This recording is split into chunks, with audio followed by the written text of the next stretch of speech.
So exactly what did the White Sox get back in the Garrett Crochet trade? My guest breaks down the prospects in depth along with some of the other players these guys currently join in the farm system.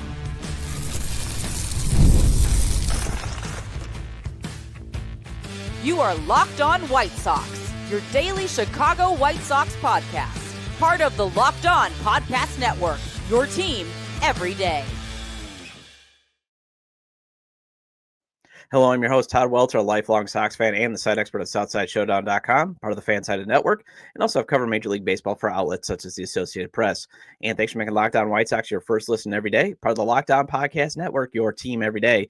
Make sure to hit the like button on today's episode and subscribe to the YouTube channel at Locked On White Sox if you've not done so already. And also follow or subscribe to the show at wherever you get your podcast. Well, when Chris Clegg of DynastyDugout.com tweeted out how much White Sox minor league baseball he watches in person, and when I saw he also extensively watches the Red Sox system and does amazing write-ups, I had to get him on the show to discuss the trade return the Sox got from Boston. Then I wanted to get his thoughts on Colson Montgomery and Edgar Quero possibly making the leap to the 26-man opening day roster. And finally, I wrapped up talking about some of the other prospects that should give hope of better days ahead for the White Sox. And today's episode is brought to you by GameTime. Download the GameTime app and create an account and use code LOCKEDONMLB for $20 off your first purchase. So without further ado, here's a breakdown of what the White Sox got from Boston from Chris Clegg, host of the Tool Shed podcast and writer for the Dynasty Dugout. So Chris, being a Red Sox guy and a White Sox guy, were you a little bit surprised by what the White Sox got in return for Garrett Crochet? Yeah, that's a fun deal. When we saw that Crochet was going to Boston, all the speculation happened. Kyle Teel was the first name, obviously, that came about, and you knew there would have to be more big pieces. And so factoring that in, I mean, you thought maybe Marcelo Meyer, but given Coulson Montgomery's presence on the roster, didn't know if Marcelo would technically be a good fit, but they wind up getting Braden Montgomery, who hasn't played, broke his leg during the College World Series, and unfortunately did not debut. But talent's off the charts there. I think getting Chase Meidroth, he's someone that can slot in immediately to be the team's opening day second baseman, which is nice. And Wikelman Gonzalez has had his ups and downs, but at the end of the day, there's a ton of arm talent there. So it was an interesting reaction, I guess, to the trade. And, there was mixed reviews, but I think it ended up being kind of like a solid win-win for both parties, given, we knew that the White Sox were moving Crochet, and, the leverage wasn't necessarily there to get a massive return, but you get two top 50 prospects in Kyle Teel and Braden Montgomery, in my opinion, at least. And then you also get a Chase Meidroth, who on-base machine, and a Wikelman Gonzalez, who I feel like can slot in that bullpen and potentially pitch in the back end of the bullpen at some point, given the kind of arsenal that he has. So, I think they came out pretty well at the end of the day, and it was a good return overall. Can it ever hurt to have enough catching prospects? And what does Teal project to be at the big leagues? Yeah, and it's interesting. That was one of the questions that we started getting, was why would the White Sox trade for Teal when they obviously have Edgar Quero? But, Teal's a unique athlete. Like, I think he's one that can catch, but he can also play other spots, just given the kind of athlete that he is. He moves extremely well, both behind the plate and, with his running on the bases and stuff. So there's always talk that he could have played second base or even a corner outfield spot. So maybe that's something that the White Sox explore. But with the bat, Teal's someone that's not super flashy, but a good hit tool. He's going to hit for average, good contact rates this year, around 75% overall, 80% in zone. The power, he hit a ball. He topped out at 110 this year, ran a 9th percentile exit velocity of 102. So, I think it's 15 home run pop in the majors, but behind the plate, like, he's incredible. I only had him for a couple weeks in Greenville before he was sent up north to Portland, but I got some really good pop times on him behind the plate. He got pops between 1.8 and 1.9, which are really strong marks. Surprisingly, only threw out 20% of runners in 2024, but we know that the kind of talent behind the plate that he is much better than that number, at least in my opinion. I think he can be somebody that throws out 25% of runners and be solid with the bat, good contact skills, enough power, and a good enough athlete to kind of move around and maybe steal you some bags, but even maybe play multiple spots. So that could be kind of interesting to see how they pair Teal with Quero, considering they've both been at AAA and are on the verge of being ready. Yeah, I mean, I've always said if you're ever going to draft or even trade for prospects, it should always be up the middle because catcher, as you know, you can always move to first base or DH or, although somebody said like it's exception, you can move to a corner outfield too, depending on their athletic profile. You always want to draft shortstop because, hey, if you get too many or maybe they don't have the range, you can always move them to second, third, or again to the outfield, and center fielder just for the athletic profile, and then pitching, obviously.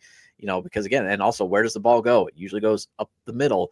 The only exceptions that you should always be making is for raking third baseman and raking right fielders. Right. And Braden Montgomery, that's a guy who obviously raked at Texas A&M. Why did the Red Sox give up on him too quickly? It's interesting. And I don't even know if they gave up on it. I think it was they probably had the stipulations in the deal that they had to trade somebody in that top tier beyond Teal. And they decided that to part with Montgomery, given their outfield depth. I think that makes sense to move Montgomery. I don't think it's anything to do with the profile, anything that they saw that they didn't necessarily like after, they drafted him. He was a gift at 12 where they got him. I mean, he was projected to go top 5 to 7. I think the injury kind of, changed that dynamic a little bit. But I saw Montgomery play several times with A&M this year, and he's incredible. He's a stellar athlete. He's got one of the biggest arms you'll find from an outfielder. I mean, he was registering throws like up to 96 from the outfield. So cannon of an arm. I mean, the raw power, some of the best that was in the draft last year. His 9th percentile exit velocity of 111 miles an hour was at the top. He had the highest average exit velocity in college baseball at 98.7 miles an hour. He had an ex-Wobicon of 556. Like, those are some absurd characteristics. People always knock the hit tool.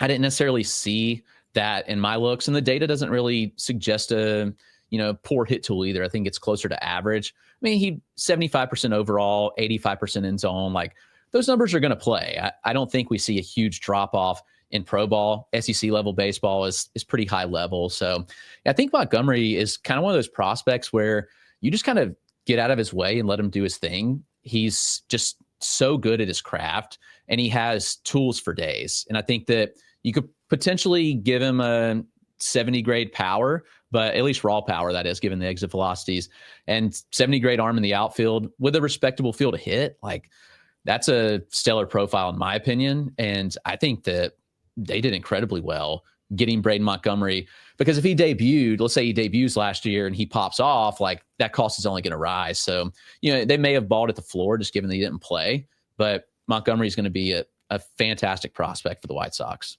Yeah, he was definitely someone that I read being obviously, and when I had other prospect experts on the show that were saying like this is a guy that they could be possibly they were considering at 5, but then he breaks the ankle, and I think that's one of the reasons why they stayed away from him, because they had to hit. And we'll get to Hagen Smith later, but they had to get a Major League Baseball player who could at least be, ceiling and floor great at number 5, especially coming off this 121 loss season. So that's one of the reasons why I like the return is in Teal and Montgomery. I mean, obviously would I've loved Anthony, would I've loved, Marcelo Mayer or Christian Campbell? Sure. But I mean, think about how good the Red Sox system is that deep where a potential new Greek god of walks is the 11th ranked prospect. And is Meidroth the new Greek god of walks? He might be. He's the most passive hitter in baseball. He swung at just 30% of pitches last year. He knows the zone exceptionally well. He doesn't chase, obviously, given the swing rate. His chase rate was around 17%. And he makes contact at absurd rates. He ran at 88% overall contact, 93% in zone. It's just ridiculous field hit and to take a walk. Like, it's wild, the kind of profile that he is. He's smaller. He's not going to get to a lot of power. He actually saw some improved exit velocities last year, and it's still below average, but it's not going to be his cup of tea. He's not going to hit for a ton of power.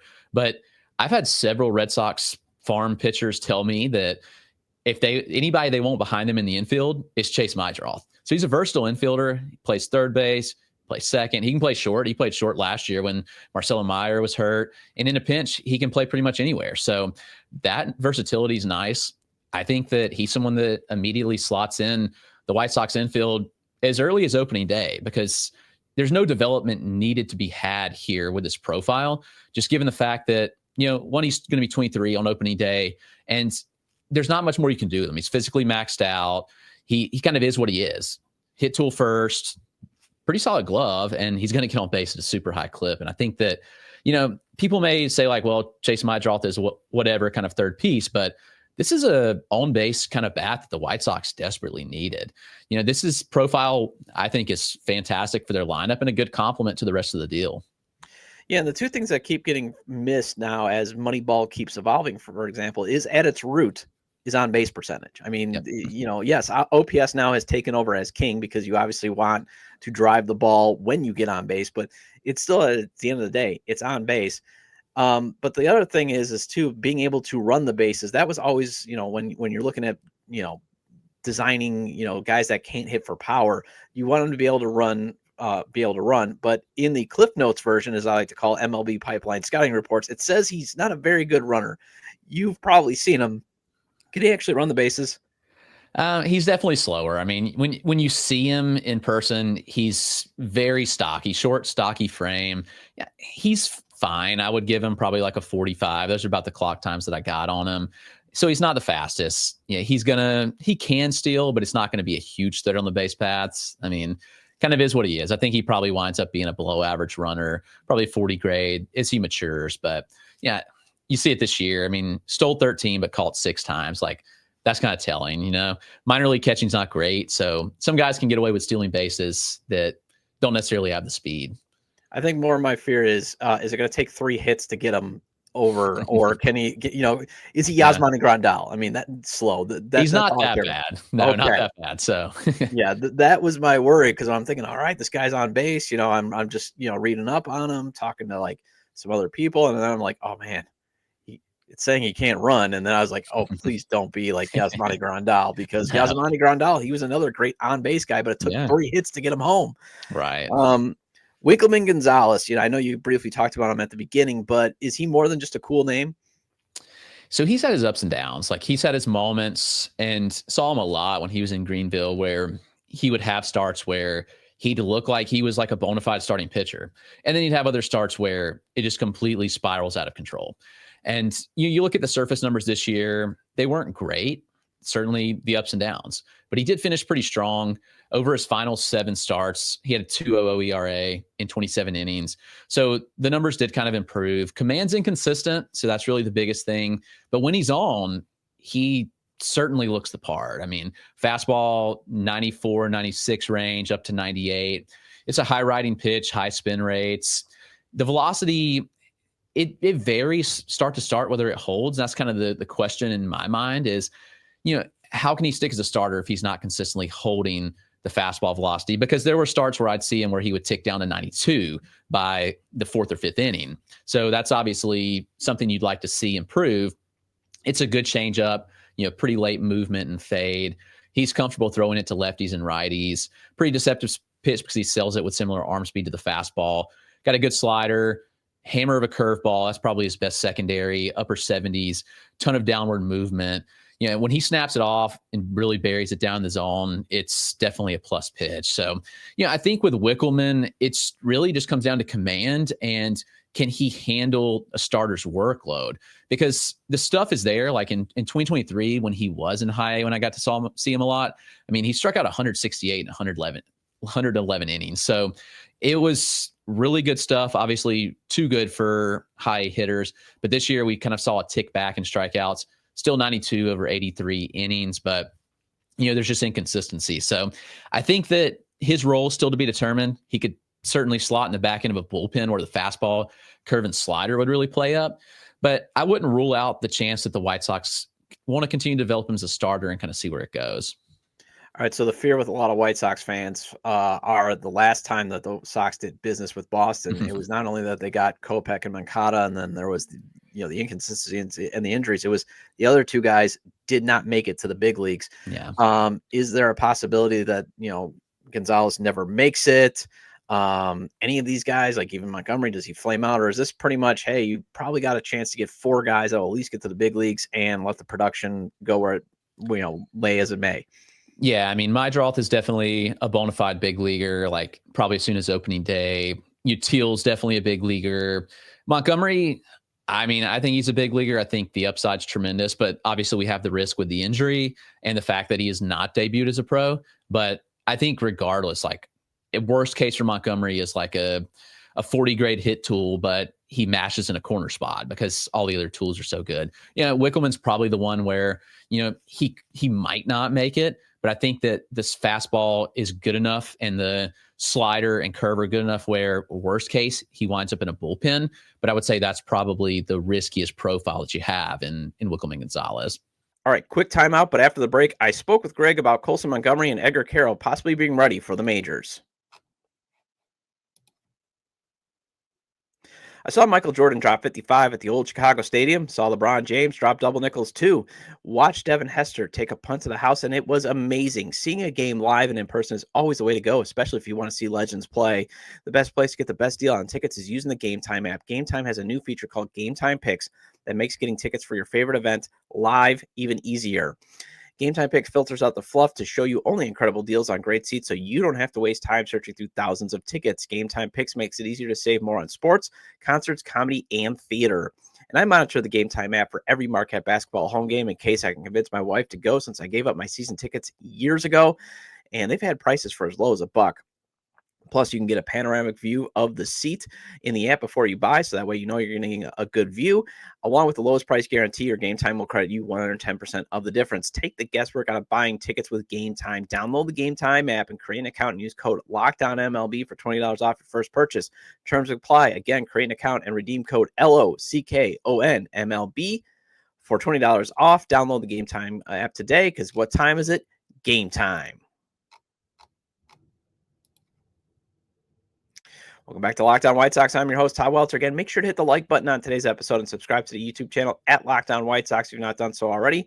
And if you can't catch the show on YouTube, Locked On White Sox is available on all major podcast platforms, so make sure to follow or subscribe on places such as Apple or Spotify. Either way, get your 30-minute fix of Chicago White Sox baseball venting with me. So let's hop back into my conversation with Chris Clegg and get his insights into what caused Coulson Montgomery to actually have a bad AAA season and whether he and Edgar Quero are ready for the show. All right, before we continue, I want to make sure you get a chance to plug your great content, because this has been fantastic so far, and you've been generous with your time. So where can we find all your great stuff? Yeah, sure. So I own my own site, thedynastydugout.com, so you can check it out there.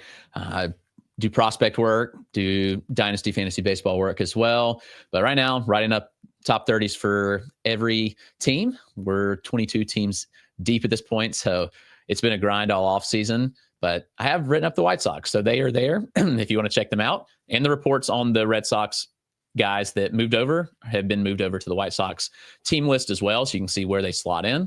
But yeah, the dynastydugout.com, or on Twitter or X at Chris Clegg, MILB. All right, so as we continue, you get to watch a lot of Kannapolis, you get a lot of Winston-Salem, you get up to Charlotte every now and again. Colson Montgomery, should he be starting on opening day, or is it maybe, hey, give him a few more months in the minors to make sure that September in the Arizona Fall League was actually a sign of progress and not just a good month and you're hitting in the dry Arizona air? Yeah, so Montgomery's interesting. I really think they should have given him a shot down the stretch last year, just given the circumstances of the team.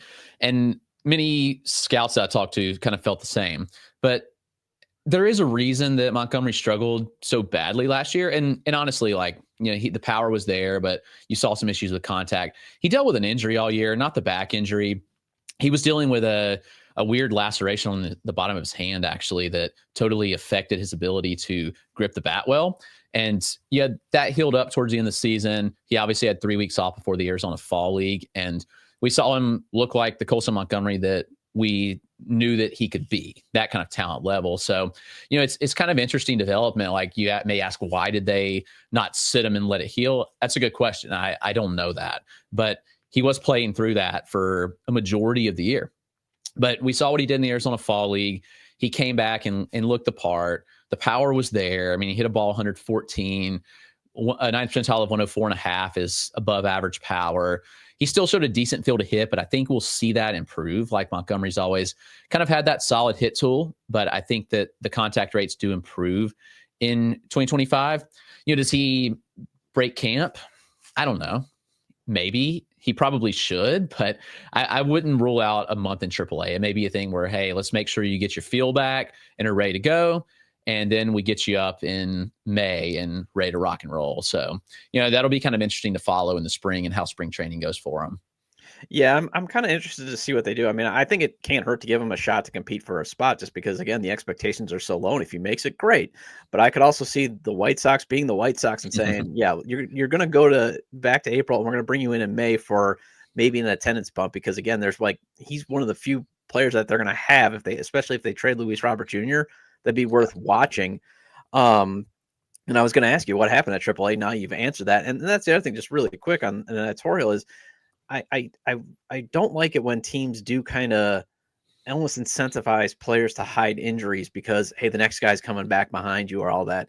Like, yeah. I get if you're a fringer guy, like you're a late round pick or an undrafted free agent. Yeah, I get that. But this is a first round pick. This is a guy that you should handle with care. I mean, the train is probably not going to move past him with that. So kind of frustrating to hear about that. Like, I just think that with every organization, I get that the train has to keep moving. It's like professional wrestling, next guy up. But at the same time, some of these guys, you have to realize their value relative to, is it worth having them go out and hit 214 and potentially ruin the perspective amongst a already grumbled fan base, Yep.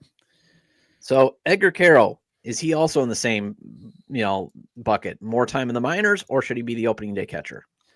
Yeah, I think that Quero's an interesting case where he's so young and catcher is one of those spots where it does take a little longer to develop, but he's been pushed aggressively his entire career. We saw the Angels push him to AA at 20 years old, and, he handled it pretty well.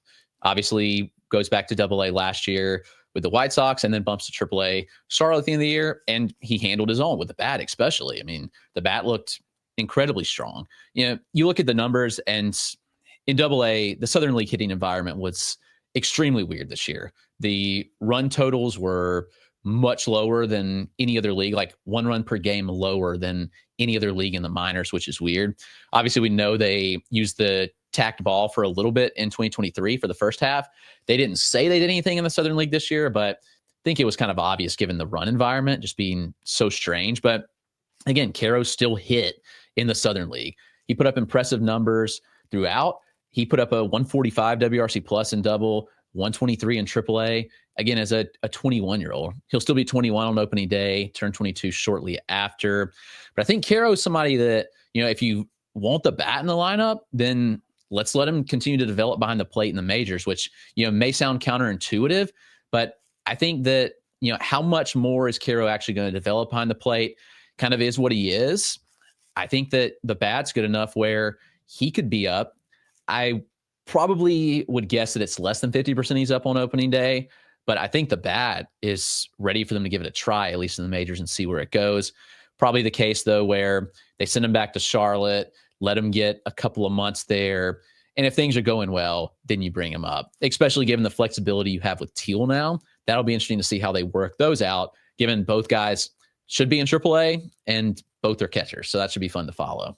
Yeah, it'll be interesting, especially how they also just hired Walker McKinven to be the bench coach, and he did excellent work with William Contreras developing at the big league level. So just hearing what you say, I mean, it would make sense to maybe, have either Teal or Quero start at the big leagues, one guy go to Charlotte, or maybe you rotate. I don't know. I mean, you can get the beautiful thing about the White Sox having no expectation is you can get very, very creative in how you can develop these guys. Another timeout here, but after the break, Chris breaks down some of the prospects that might bring some hope of better days ahead for the White Sox.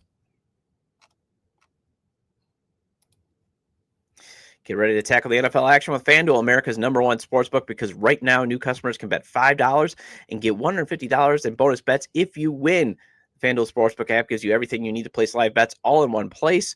So when you get a hunch in the middle of the game, you can check out the latest stats, view live play-by-play, and so much more on the same page where you place your bets. And I always maintain FanDuel spreads, over, under, and money lines. They're fun to play. But if you want to win big or at least double your money, FanDuel's parlays, props, and futures is the way to go. And right now, FanDuel has it at plus 8,000. At least that's the last time I checked.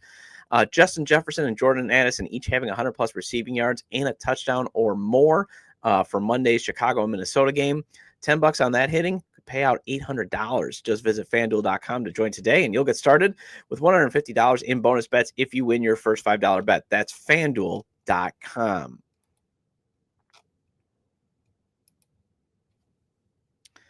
And welcome back to Locked On White Sox. I'm your host, Todd Welter. Again, shout out to all the everydayers. I appreciate your loyalty. Please hit the like button on today's episode. Recommend to your fellow Sox fans or baseball fans, friends, to subscribe to the YouTube channel at Locked On White Sox or wherever they get their podcasts, as this show is available on all major podcast platforms. So let's dive back into my conversation with Chris Clegg and talk about, is Noah Schultz going to be a stud pitcher that everyone hopes for, along with Hagen Smith?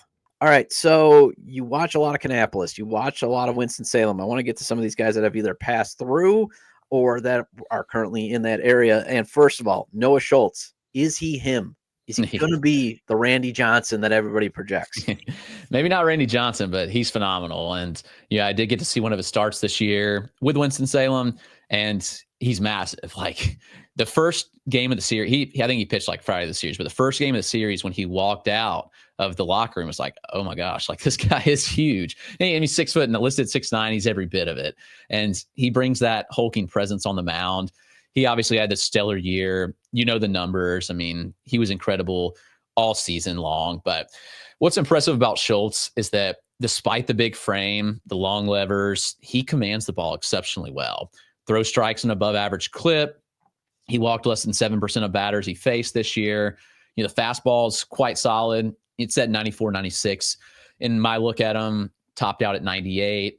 A lot of arm side run on it. He lands it for strikes. He works both half of the plate with it. So that's fun to see. Like he can work it in on righties or lefties. He's not afraid to do so.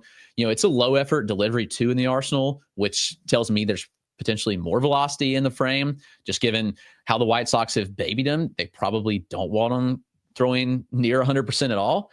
But the other interesting thing is he hasn't thrown more than 4 innings at any point of his career. So they really have babied him. And I think that 2025 will kind of be the year that they let the reins off more, just given that we've seen the progress. He was healthy in 2024 and he handled that workload fine. So I see no reason why the workload shouldn't increase. The slider plus pitch, 78, 79, 83 miles an hour in that range, heavy sweeping action. He'll front and backdoor hitters with it. He sequences really well. It's like 15 inches of sweep regularly. Great pitch. And the changeup. I think the changeup made really good progress from when I saw Schultz with Kannapolis in 2023 to this year with Winston-Salem in 2024. And while he's primarily fastball slider, the progress with the uprighties changeup was notable to me. Like that's something that made a lot of progress. And I think that that's something that will carry him a long way as a starting pitcher. So I think he's got all the makings of a top end starter. And, I think that worst case, he could be a high leverage reliever, but given the command, like he's a bona fide, like potential SP2 in my opinion. Yeah. I actually liked how they, how you said babied them in terms of the, there's only so many of those bullets in these guys' arms. So you don't want to waste too much in the minors, but at the same point now it looks like, they have to maybe get that third pitch modify, working. And obviously now you want to at least increase his work inning load. So that way you're not in a position where, let's say he's ready by 2026. Then you got to go with another Garrett Crochet type development where it's like, hey, you can pitch a bunch of innings April through June, but then July, it's only 4 innings. You would like to see him make sure that he can handle workload. So I'm interested to see him get maybe more innings this year and stay in the minors. Maybe give him up by September for a call-up just to boost some attendance. I could see that happening. And the one thing is, again, I only got to see him like once on, because I got the MLB TV package and I always kept forgetting, like the guy only pitches on Saturdays. So I'd either have something going on, but I remember I reserved some time for the playoff game. And I remember I'm like, they can't touch him. Like the only way that these guys are getting on base is I think he hit a pitcher and he walked a guy. And it's like, they can't even touch his stuff. And these are talking about guys that at AA, we're not talking about fringe players anymore. We're talking about guys that have legit shot at making the big leagues, depending on their level. And they just couldn't touch him. I was very impressed. Another guy that potentially, hitters can't touch, Hagen Smith. You got to see him a few times at Winston-Salem.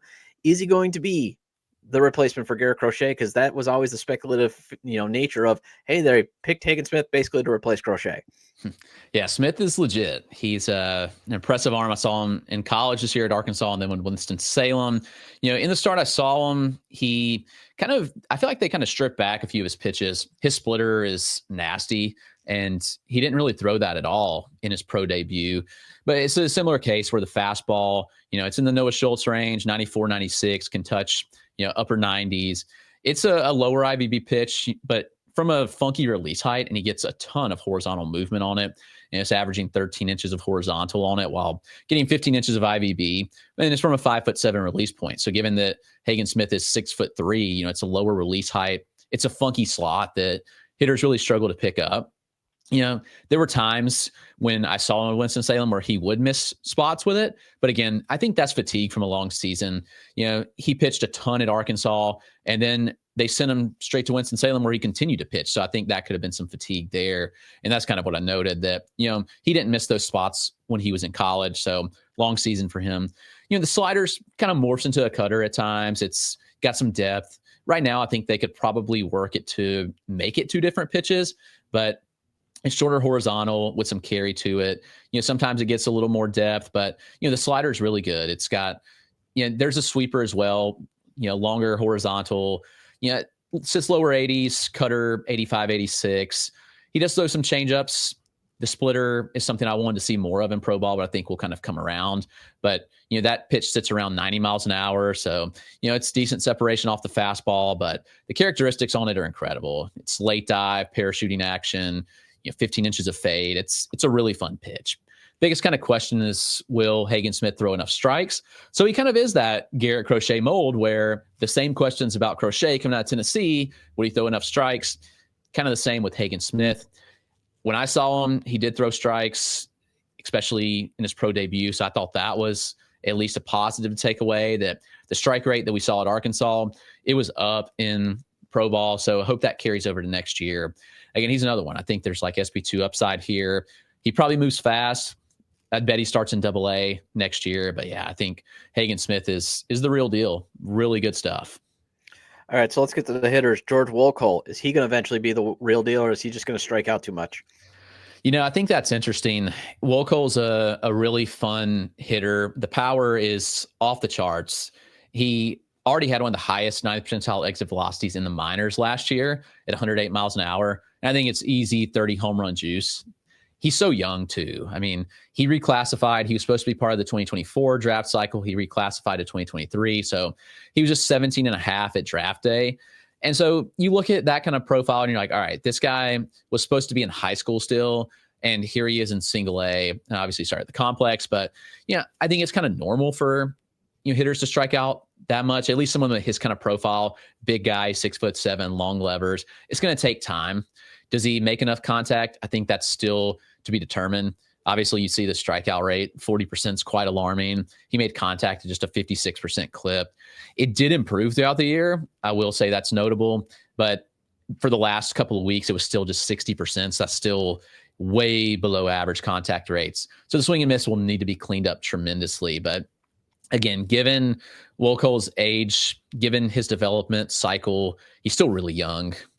They probably send him back to single A to start next year, if I had to guess, just to get more work, get more comfortability. But he's a great athlete for his size. He moves well.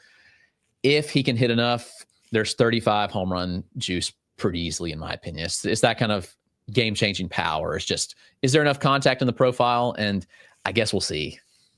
Yeah, what I like about Wolcott is again, they basically stole a first-round pick. And what I like about him, too, is just all the stuff you said. And also, now we have a data point of how we can measure how he's developing. I mean, if the strikeout rates go down, especially, I would hope that Ryan Fuller, the new director of hitting, works with him, because I know Fuller is a big guy of, hey, can you command the strike zone? So that's a guy that, if I'm Chris Getz, I'm going to say, I might need you to work with maybe more of these guys, but this is definitely a guy in single A I want you to work with. What the heck happened to Samuel Zabala, the basically the lottery ticket they got in the Dylan Cease deal? And I remember everybody was like, oh, this guy's got so much high potential. And then he barely hit at Kannapolis, if I recall, or was it Winston? Where is he at? Yeah, he was in Winston. Okay. He's been young for the level kind of his entire career. And Zavala's honestly been somebody that I've always been lower on. He's gotten a lot of industry hype and never really saw that. There's a lot of projection. Like people look at the profile and there's, power projection. At points of his career, he showed some respectable exit velocities. There's so many moving parts in the swing. I mean, he's got so much going on when he swings the bat that the timing has to be impeccable. And, there were a mixed bag of results when I saw him this year. There were some good swings. I saw him put several over the fence, and I was like, okay, like you see kind of what people dream on. Starts with pretty narrow and open stance, gets a huge leg kick, creates a really wide base. His hands move a ton. It's a long swing. So the interesting thing is that this year he improved his contact rate significantly. You look at the surface numbers and you're like, okay, this doesn't make sense considering he hit 187, but his overall contact rate was up 7 percentage points. That's pretty notable. And the end zone contact rate was also up about 10 percentage points. So it's like, this is kind of wild to look at and see the progress, but yet the numbers didn't really reflect that. He's very passive. He doesn't swing a lot, low chase rate type guy. Obviously, he walked at 18% clip. But I think there's just a lot of dreaming on this profile. The stock's fallen a good bit, but you see the potential. I think that if he continues to make enough contact and he can lift the ball enough, there is enough juice in the bat to be a 15 to 18 home run type. And he's got some speed where he can steal you some bags. And he played a decent outfield too when I saw him. So, I wouldn't completely write him off. But I think that the buzz that he got at the time of the trade, where it's like, okay, this guy could really be something, was probably overhyped a bit. And now he's probably undervalued, actually, based on the surface numbers this year. Yeah, and especially when you're talking about like all the stuff going on in his swing, a lot of those guys don't really do well actually at the big league level. Because again, now with all the velocity, you don't have a ton of time to be like, I got to do this, this, and this. It's like, especially if you're going up against a guy that's throwing 99, who's taking off the PPI off the one Mississippi. You've got to be able to have a bat to ball that can get there very quickly. So I know I said I wanted to talk about these guys, but there's a few more that I just want to talk about since this is great stuff. Roko Nishida, he's my guy. I don't know why. Maybe he reminds me, at least his swing reminds me of Ichiro Suzuki. Is there any chance in heck that this guy's going to get to the big leagues? Because anytime I turned on Winston-Salem, or even when he got to AA, because I would watch some Barron stuff with my MLB.TV, it just seemed like he was just getting on base and doing stuff. Yeah, he's a tiny guy, but he hits, and he hits, and he hits some more.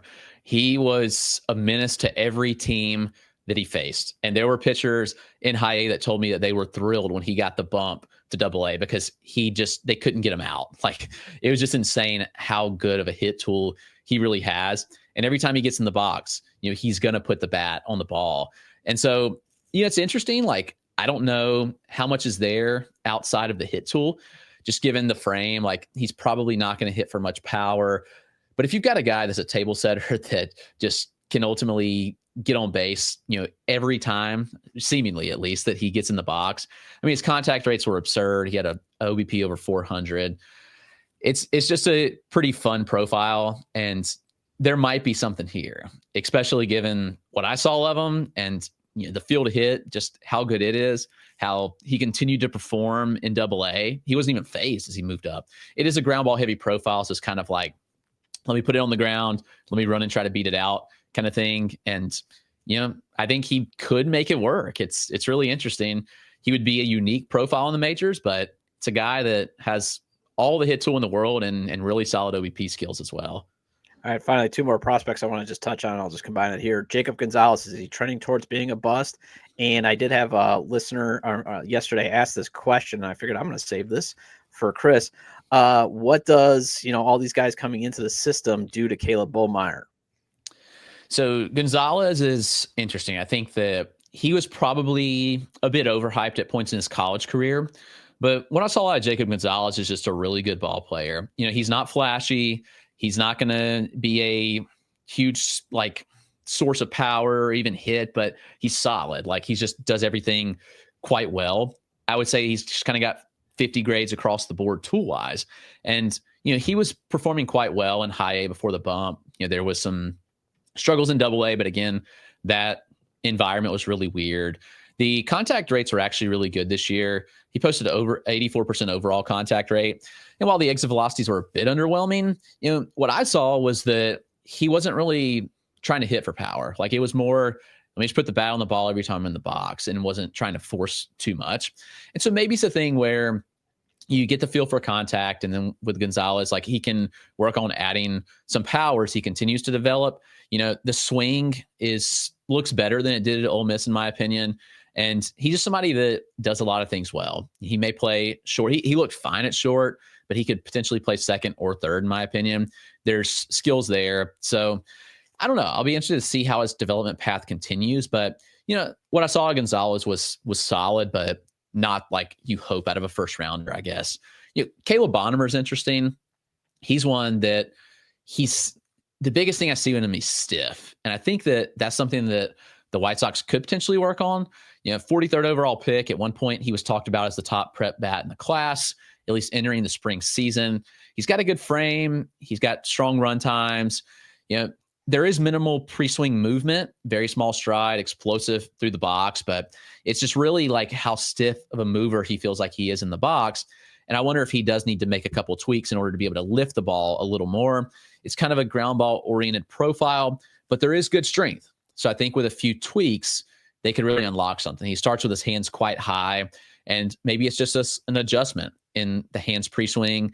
But I do think that if he lifts, then it could certainly lead to results. He had the reports on the Bridge League and Instructs were really good on him that I got. And he should be in single A Kannapolis to start 2025. I think he could be one that kind of rises up rankings right now. Didn't get a ton of buzz like I thought because he was kind of buzzy, months before the draft, but kind of a down senior year led to some questions. But I think Bonnemer will be fine and somebody that I'm really excited to watch this coming season. Yeah, what I liked about when they drafted him is that's the perfect type of high school profile. And I hope the White Sox just always draft high school, at least in the second round, because, first of all, the last second rounder you developed was Gavin Sheets. And secondly, you get yourself some time. I know that in the first round, they've been having this focus on, we got to get guys that can at least get to the big leagues because our owner isn't going to pay anybody to replace any of these gaps that we have. So we got to get at least big league players. So I get that, why they do that in the first round. But in the second round, then maybe go with some guys with higher ceilings, lower floors, like Caleb. So I appreciate that. And again, Chris, where can we find all your great content? Sure. So yeah, you can find me on Twitter X at Chris Clegg, CleggMilb.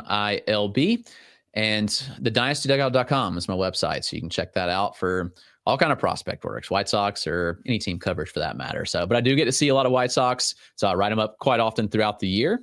So feel free to check that out if you like, thedynastydugout.com. All right, Chris, thank you for your time. Thank you so much. Have a good one. Well, that wraps up this edition of Locked On White Sox. Thank you for making Locked On White Sox your first listen today. For your second listen, find Locked On MLB. Baseball guru Sully brings a daily blend of humor and baseball, keeping you updated on every rumor and story throughout the offseason.